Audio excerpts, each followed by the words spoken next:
I guarantee you're making this retirement planning mistake. I guarantee. And if you're doing this and it's keeping you in the crappy old job where you're dying in the inside and it's slowly eating away at you because it's causing you to have stress, high blood pressure, diabetes, put on weight, all this. I guarantee you're doing this. And if so, you might want to rethink your strategy. All right, so let's dive into this. First and foremost, we're going to go into the balance sheet here. We're going to use the right capital here in just a second. I want to go to the actuarial tables. All right, hold on. The Social Security. I think this is so important. So important. All right. This is from 2016. We're using the mortality tables from 2016. All right. So what Social Security is telling us here is that they're going to say, for this table, the period life expectancy at a given age is the average remaining number of years expected prior to death for a person at that age. All right, so the number of years prior to expected death. When are you going to die, essentially? That's what Social Security is concerned with. And no one's more concerned about this than Social Security because all the government assets, I think Social Security is like the third biggest line item on the budget. All right, so we're going to start with someone today who was born today. There's 100,000 people born today, all right, if that makes sense. So you got 100,000 people. The average life expectancy for someone in 2016 born was 76 years old. I hope that makes sense. No, that has nothing to do with you or I. Why? Because we're not born today. So we fast forward. I'm going to look at a 60-year-old man. All right, we're going to say, okay, at the end of the day, this guy who is 60, we're going to use this, 85,000. So we fast forward until we're 60 years old today, 2016.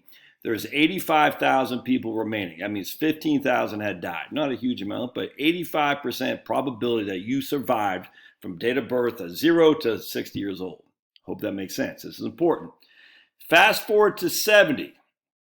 We have 85,000 people alive at 60. At 70, we got 72, we'll say 73,000. So we've lost, what's that, 12,000 people in those 10 years from 60 to 70. So we take our trusty calculator, we take 12, divide by 85. 14% of the people who are 60 did not make it till 70. Which means 86% of the people who are 60 did make it to 70. Hope that makes sense. Let's go to 80.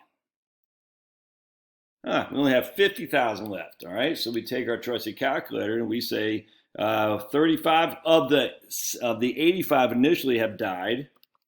Only 41% of the people, I should say 41% of the people died before 80.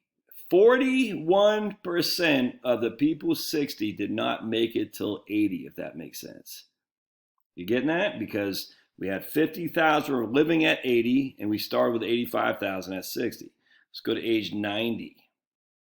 We only have 18,303 left. So we take 85,000, divide by 18. That means 79% of the people at 60 are not expected to survive until age 90. And that was before COVID, by the way. It's 2016. It's only going to get worse now because there's a drop in life expectancy because all these COVID people died, the older people, unfortunately. So check that out. 79% of the population died before they reached the age of 90. Interesting, huh? Oh, it gets better. All right, so now we're going to use this life expectancy from CCH, which I love CCH. Huge fan. I'm 60 years old. I'm not, but let's say I'm 60. I'm 5'9". All right, I weigh 185 pounds. I don't smoke. I'm male. I don't drink. No accidents in the last 3 years. My blood pressure is normal. Both my parents are still alive, even though they smoke like chimneys. Let's take a look at what my life expectancy is. Oh my goodness. 50% of the people should die before they reach 81.4 who are male in that category. Which means 50% of the people will die beyond that, but 50% of the people will die before I'm 81. Does that make sense? Interesting. So let's say I do drink a couple. Well, I don't know what that'll do. And we'll say I don't have normal blood pressure. I have high blood pressure, but under control. Well, now only 50% of people won't even survive until they're 70, till they're 80. Interesting, huh?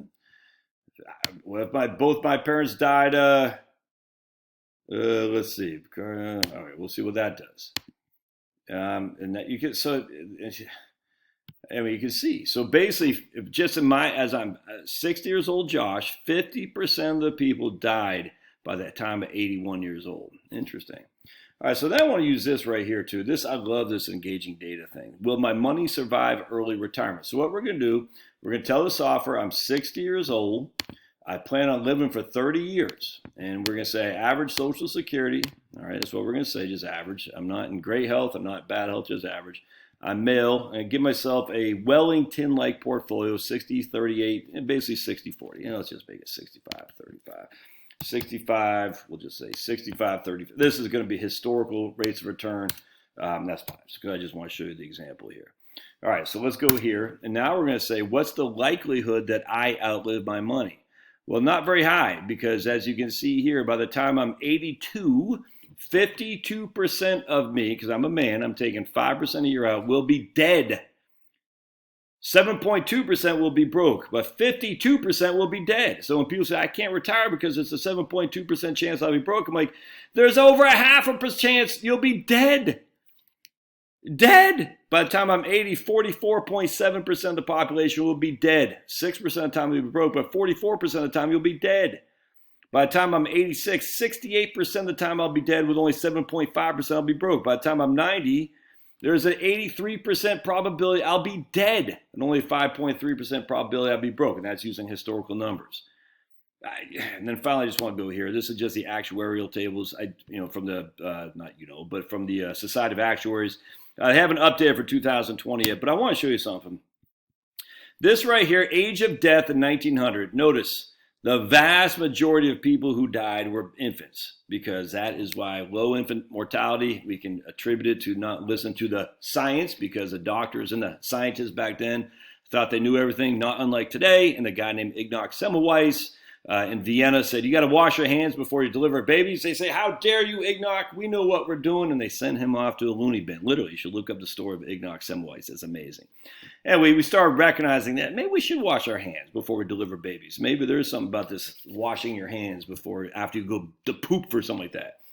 Anyway, so check this out. If you survived as an infant, if you were 65, your life expectancy was still 77 years old. So if you were 65 in 1900, you still had 12 years of life expectancy. Because the problem was, did you survive at birth? If you did, you still had a good chance to live until you're 77. So we fast forward to 1930, right here, 77 years old. All right, so life expectancy is going up, but not for people who are 65. It's just not. We go to 1960, life expectancy is about 78 years old right there if you survived until you're 65 years old. This is all that matters. It doesn't matter what the life expectancy of infants are, because you're not an infant. It matters what the life expectancy of someone who is your age is, with your health status. And if you survive until you're 65, what's your life expectancy? All right, and everyone's, well, we're going to live till we're 120. Where's the evidence of that? There is no evidence of that. So let's just go to 2010. Oops, not this one right here. 2010, and a guy or a lady who survives until they're 65 will have a life expectancy of about 83. So the life expectancy for someone who's 65 has only gone up by 6 years. We're not living till 120. We're not living at 110. We're not, man. Some people are, I grant you. There's always an outlier. Some people fall off a ladder. This is what I say all the time. I've had 3 clients in my 25 years who've lost husbands from falling off ladders and dying. 3. Happens. Thus, you should never retire because you might fall off a ladder. Doesn't make any sense. Doesn't make sense. If the odds are stacked against you for being long-lived, i.e. until you're 90, and you're sitting there at 60, you're freaking miserable, you might want to rethink, especially if you're not in the best shape. Crazy. Anyway, so check this out. So remember before, we had all the kids dying at babies dying, and infant mortality was huge. Well, now it's basically not huge anymore. The vast majority of people who die, or not the vast majority, the largest segment of the population who die is about 84 years old, right about 84 years old. All right, so and then what happens, we're on the precipice, it just falls off a cliff, because you're not likely to survive beyond 90. You're not likely to survive to 90. All right. So let's go, I want to show you something. I did this at Right Capital, so I'm going to share with you something, because this is important. This is important. Look, man, we got $1 million, this old Josh and me, and we're not even using an IRA. We're just saying joint account. It doesn't matter. but I just want to show you guys something. So we got Charlotte and me. We're both 60 years old today. We got $1 million in the Wellington Fund. It's in a taxable account, so you don't have to worry too much about taxes.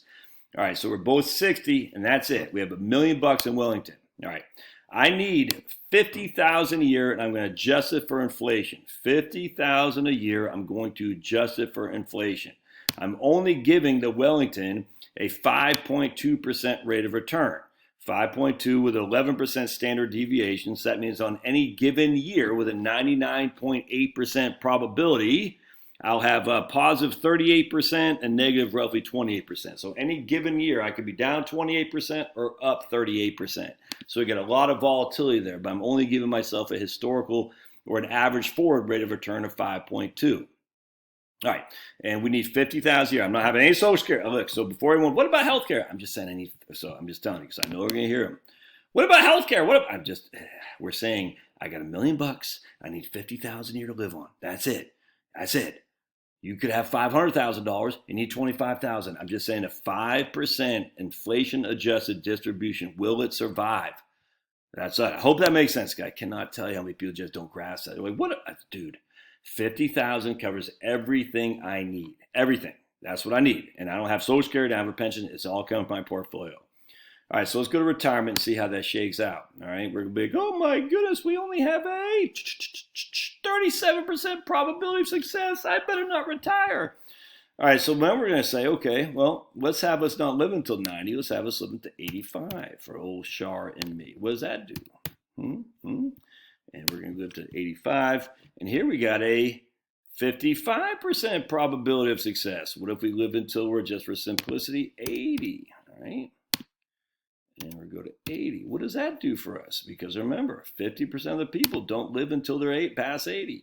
Oh, we have a 76% probability of success. We're leaving 300,000 roughly in today's dollars downstream, which means I could spend more. Interesting. However, it gets even better than this. So check this out, because we also know what happens is we know that most people don't spend the same amount of money each and every year as their age. So what we're going to do is we're going to go zero here. We'll zero this out. And then we're going to say we're going to spend $50,000 a year on the front end.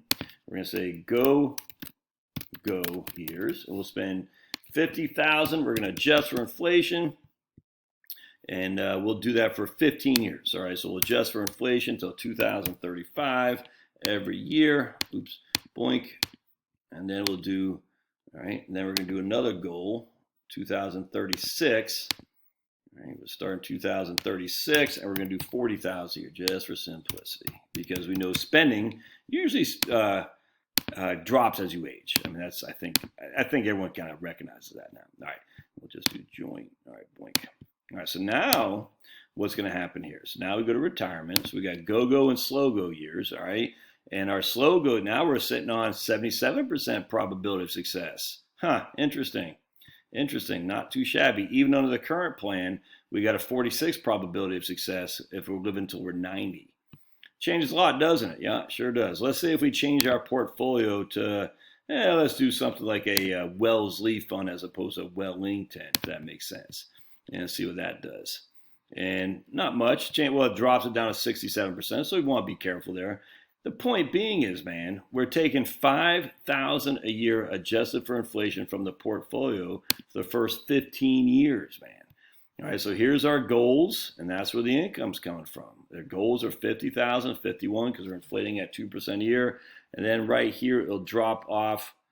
I'm not sure what happened there. What happened there? Did I get an extra goal in there? I want to get rid of that. If I do, okay, I wonder why. We got to change that goal because we have it kicking in twice. We got to change that to 2036. All right, now we'll change. All right, blink. All right, there we go. Good. So let's go to retirement. It's going to change it significantly, believe it or not. Just 1 year will change it a lot. All right, so we got 74% probability of success if we take 50,000 a year and then drop down to 40,000 a year in year, what year was that again? That was year 15 years from now. Right, let's see, 50, 62, 64, right here, 75 years old. So we're going to party like it's 1999 for the first 15 years, then we're going to friggin' die 15 years later. Here's the proposed plan. Again, I'm only giving you 5.2%. And so if we go to current plan, and I'd even argue that once you hit 70, your income starts going down. So you can see 50 until we're hit 75 right here, and then it starts dropping. So for the first 15 years, we're going to party like it's 1999. And then come 15 years, we're 75 years old, gray beards, we're going to drop it down by $1,000. Not $1,000 a month, basically $830 a month. So we can say, okay, that might even be too long. So let's go to analysis, and we're going to go down to here, blink, and the 74%, I'm fine. Now, can I say